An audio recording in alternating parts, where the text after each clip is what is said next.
Welcome back, Cyber Explorers. It's Alfie, and in this video we'll explore together with this step-by-step guide how to enable or disable drop here to share tray in Windows 11. So without further ado, let's get right into it.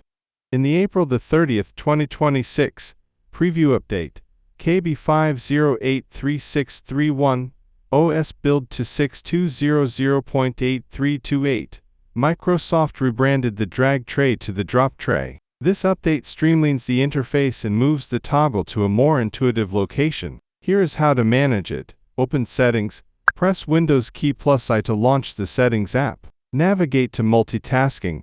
Click on System in the left-hand sidebar. Select Multitasking from the list of options. Configure the drop tray. Scroll down to the drop tray section. To enable, toggle the switch to on. This allows you to drag files to the top of the screen to trigger the sharing tray. To disable, toggle the switch to off. Important notes: if you do not see the drop tray option, confirm that your system is updated to the required build number. Like many new Windows features, this is rolling out in stages and may not be available on all devices or in all regions immediately. And that's it for today. If you found this video helpful, please give it a thumbs up, consider subscribing, and don't forget to activate the notification bell so you won't miss out on any new uploads. Thank you for watching. Until next time, see you later.